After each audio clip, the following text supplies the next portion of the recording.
back to our channel RKC Reactions. If you are new to this channel, hi, my name is Pidanshu and my name is Rafiq. So जिस video पे आज हम reaction देने जा रहे हैं, Khan sir की वीडियो है। पहले तो हमने की है जो वो उनकी फनी वीडियोस और ठग लाइफ वाली की है, पर इस बार हम उनके ओरिजिनल चैनल से वीडियो करने जा रहे हैं और इस वीडियो का टाइटल है what is dry run of vaccine, corona vaccine update, Covid shield. तो जो भी अब आपको सबको पता ही है वैक्सीन आ चुकी है, बल्कि उसका ट्रायल स्टार्ट हो चुका, ट्रायल तो नहीं मतलब उसका dry run in the sense, जहां तक मैं एक लेमैन भाषा में बोलूं, मतलब कि जितना हमें पता है मेरे ख्याल से वो होता होगा कि वो कैसे लानी है और कैसे डिस्ट्रीब्यूट करनी है।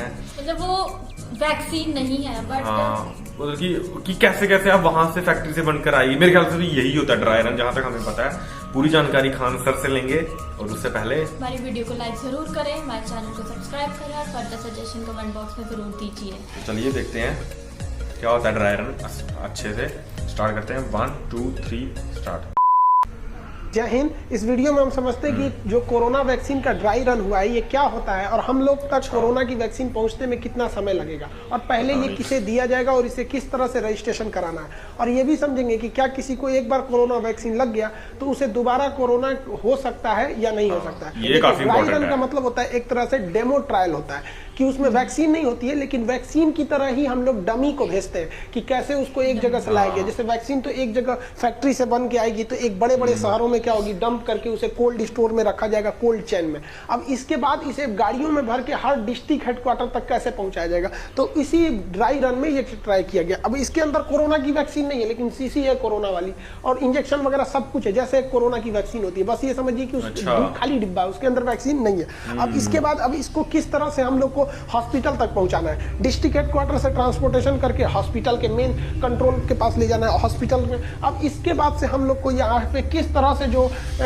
वर्कर्स को दिया जाएगा, हॉस्पिटल के अंदर जो रूम होगा जहां पर कोरोना को वैक्सीन लगाया जाएगा, तो उसमें लगाने के बाद उसको जैसे किसी व्यक्ति को वैक्सीन लगाया जाएगा तो उसके आधे घंटे के अंदर अंदर उसे वोमिटिंग, सर दर्द या फिर सांस में तकलीफ थोड़ी बहुत समस्या आएगी। रीजन क्या है कि ये वैक्सीन जो है ना ठीक कोरोना का भाई ही है, मतलब जो वायरस हमारी जान ले रहा था ना इसी से मिलता जुलता है, बट वो इतना कमजोर कर दिया गया वैक्सीन के रूप में कि हमारे बदन में जिंदा रहेगा और जब तक जिंदा रहेगा तो हमारी बॉडी धीरे धीरे उसको देख देख के ढिठा जाएगी। नहीं देखते हैं कि हम लोग जिस चीज को बार बार देखते हैं उससे डर लगना छूट जाता है, तो हमारी शरीर उससे डरना छोड़ देगी, एक वक्त आएगा उसको पीट देगी। तो ये इस तरह से उसे ट्रायल किया जाएगा। देखिए इसके जो वैक्सीनेशन होगा इसके कई पार्ट, जैसे सबसे पहला तो चीज ये होगा कि वैक्सीन जो कंपनी से बन के आ रही है उसका स्टोरेज, तो स्टोरेज से हमें कोई मतलब नहीं है क्योंकि ये एडमिनिस्ट्रेटिव काम चीज हो जाती है। जो पब्लिक को मतलब होता है उसमें देखिए कितने फेजेज होंगे, 3।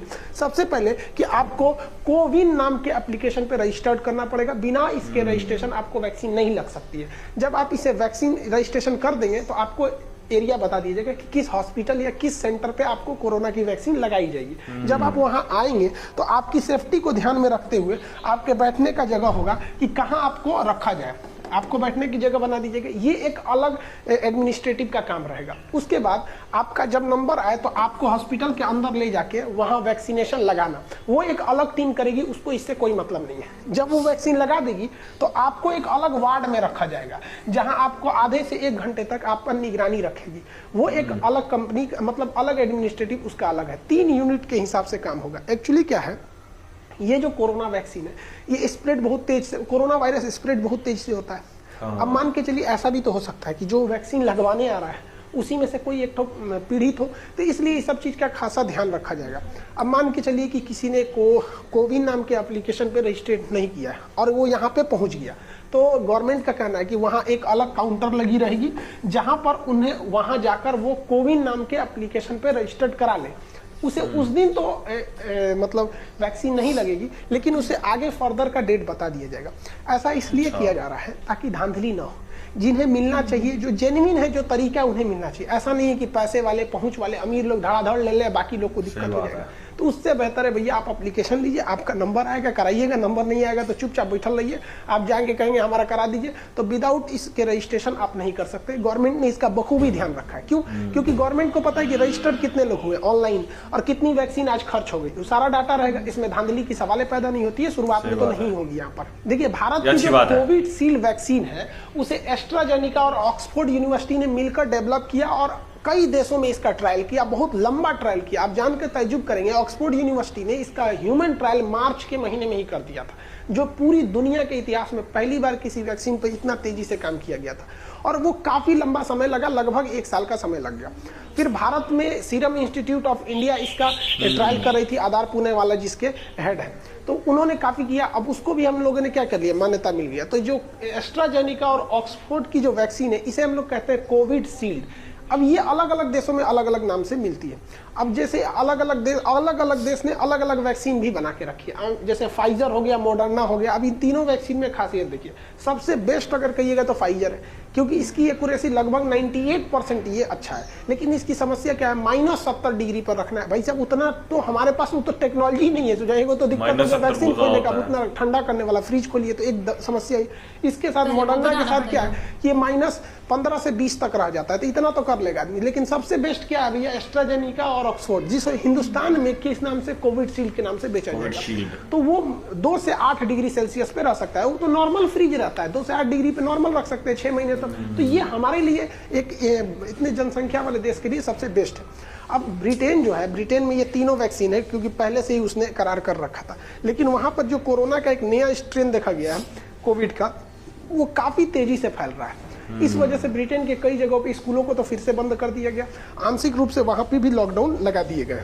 भारत के लिए खुशी की बात यह है कि आज 3 तारीख को भारत में 2 वैक्सीन को drug controller general of India ने अप्रूवल दे दिया। इसे तो पहले दे दिया, उसके 1 दिन बाद इसे भी दे दिया।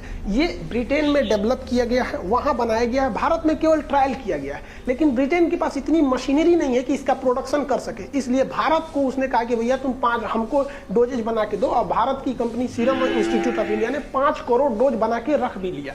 किसका, कोविड शील्ड का। तो सीरम इंस्टीट्यूट ऑफ इंडिया ने इसे डेवलप की, मतलब ये केवल मैन्युफैक्चरिंग किया है। जबकि भारत की एक कंपनी भारत बायोटेक, इसकी एक अलग वैक्सीन है जिसका नाम है कोवैक्सीन। तो ये भी अब इसको भी मंजूरी मिल गई है, दोनों को इमरजेंसी मंजूरी मिल गई है यहाँ पर। अब देखिए समस्या क्या चीज है, इन्होंने जो सीरम इंस्टीट्यूट ऑफ इंडिया ने ब्रिटेन से जो समझौता किया था, इसके तहत कहा गया था कि जितने भी बनाएंगे उसका 50% इंडिया में रखेंगे, बाकी वो ब्रिटेन समझौते के हिसाब से कंपनी को दे देंगे। तो इनके पास 5 करोड़ अभी स्टॉक में है, 2.5 करोड़ तो इंडिया का ही हो जाएगा। ये कह रहे हैं कि हम फरवरी से इसकी प्रोडक्शन और डबल कर देंगे। तो यहाँ पे आप समझिए, फरवरी से इसका प्रोडक्शन डबल नहीं, आप कहिए तो 4 गुना हो जाएगा, क्योंकि ये डबल करेंगे तो भैया ये भी तो बन के रेडी है, ये भी डबल करेगा। और पूरी दुनिया में सबसे तेजी से वैक्सीन भारत ही बनाता है। तो अब भारत के लिए समस्या का थोड़ा बहुत निदान मिल जाएगा, लेकिन अभी आपको इतना जल्दी मिलने वाला नहीं है, क्योंकि वैक्सीन को फर्स्ट फेज में 3 करोड़ डोज दिए जाएंगे और 3 करोड़ वॉलंटियर, 3 करोड़ लोगों को दिए जाएंगे। इसमें डॉक्टर, नर्स, सफाई कर्मी, एम्बुलेंस के जो स्टाफ हैं, ड्राइवर हैं, उन्हें फ्रंट लाइन वर्कर्स हैं, पुलिस है, हमारी आर्मी है, डिफेंस है, या जो कोरोना वॉरियर्स हैं जो डायरेक्ट इनडायरेक्ट कोरोना से कैसे भी इन्वॉल्व हो रहे हैं डेली उन लोग से, पहले उन्हें दिया जाएगा। और ये जरूरी भी है उन्हें देना, क्योंकि जब वो स्वस्थ रहेंगे तो ही हम और आप स्वस्थ रहेंगे। कितना मेहनत से उन लोगों ने 2020 का काम किया। 2020 तो समझिए कोरोना वॉरियर्स के लिए, मतलब उन्हीं ने ही बचा के रखा 2020, जो हम लोगों ने एंट्री मारा 21 में। उसके बाद फिर आम लोगों को दिया जाएगा। अब देखिए, ये वैक्सीन 100% कारगर नहीं। कोई भी वैक्सीन अगर 50% से ज्यादा कारगर हो जाती है ना, तो वो उसको माना जाता है कि नहीं ये सेलेक्टेड है। लेकिन ये वैक्सीन लगभग 70 से 80% है। ये भी डिपेंड करता है कि मान के चलिए मेरा इम्यूनिटी सिस्टम अच्छा है, हमें वैक्सीन दिया गया तो हमें 90% काम करेगा। किसी की इम्यूनिटी सिस्टम कमजोर है तो उसने वही वैक्सीन दिया जाएगा तो उतना नहीं काम कर पाएगा, ऐसा है। लेकिन हाँ, इतना तो जरूर है कि ये अभी something is better than nothing, जहाँ कुछ नहीं था तो उससे तो बहुत अच्छा है। लगभग 26 जनवरी से मान के चलिए कि कोरोना वॉरियर्स जो मेडिकल स्टाफ है उन लोग को लगना चालू हो जाएगा, और फरवरी मिड तक में उन लोग को लग के खत्म हो जाएगा। उसके बाद फरवरी के बाद, यानी फरवरी लास्ट से आम जनजीवन के लिए ये लगना चालू होगा। फिर सरकार डिसाइड करेगी कि पहले बच्चों को या बूढ़ों को, या फिर बाहर जो ऑफिस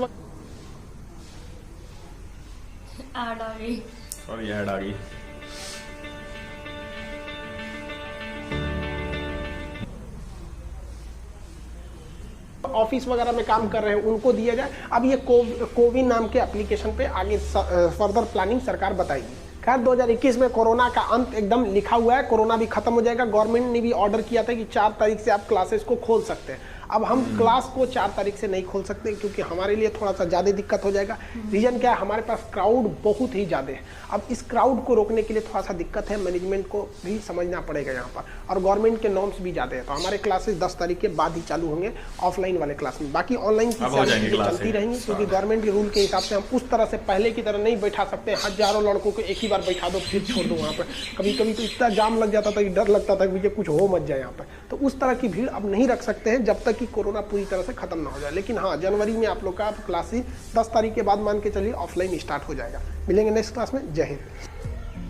तो बात की जाए कि वो कोविन ऐप पे रजिस्टर करना, ये मुझे पता था। और इंडिया में 2-3 कंपनियां, दो भी नहीं 3 कंपनियां कर रही हैं। एक तो सीरम इंस्टीट्यूट जो उन्होंने बात की, एक भारत बायोटेक, और एक और है मेरे ख्याल से, मुझे उसका नाम नहीं याद आ रहा, वो भी कुछ कर रही है। अब क्या था, वो भी बना के आ ही जाए। पर ये सबसे अच्छी बात है कि ऑनलाइन किया है। हाँ। अगर ये मार्केट में आ जाती तो इसकी काफी ब्लैक मार्केटिंग होती है और काफी हाई प्राइसेस पे बिकती है। क्योंकि अगर प्राइवेट जैसे जो मेडिकल स्टोर्स पे मिलती तो फिर काफी रेट्स हाई हो जाते और जो आम लोग हैं वो नहीं ले पाते। और ये अच्छी बात की है कि उन्होंने जितनी रजिस्टर होंगे उतनी डोजेस मिलेगी और गवर्नमेंट का कंट्रोल है, ये काफी अच्छी बात है। और हमें तो अभी लगभग मिलने नहीं वाली इस साल के एंड में। मेरे ख्याल से पहले तो अब वो उनको देंगे, उसके बाद वो बोलेंगे इम्यूनिटी के अकॉर्डिंग। हाँ, उसके बाद वो बोलेंगे कि अब बूढ़ों को देंगे हम, 60 वालों के ऊपर वालों की, फिर छोटे बच्चों को देंगे। फिर जो बीच वाले रह गए ना, उनको मेरे ख्याल से अब लास्ट इस ईयर के लास्ट तक मिलेगी, हमें मिलेगी। तो इंजेक्शन लगेगा सबको, और एक नहीं 2 इंजेक्शन लगेंगे जहां तक बात की है उन्होंने। और कौन डरता है इंजेक्शन से? तो काफी इंफॉर्मेटिव वीडियो थी और खान सर हमेशा की तरह काफी अच्छी तरह उन्होंने समझाया, हमें समझ आया अच्छी तरह। और आपको भी समझ आया तो इसे लाइक जरूर करें, हमारे चैनल को सब्सक्राइब करें और फर्दर सजेशन कमेंट बॉक्स में जरूर दीजिए। मिलते हैं अगली वीडियो में।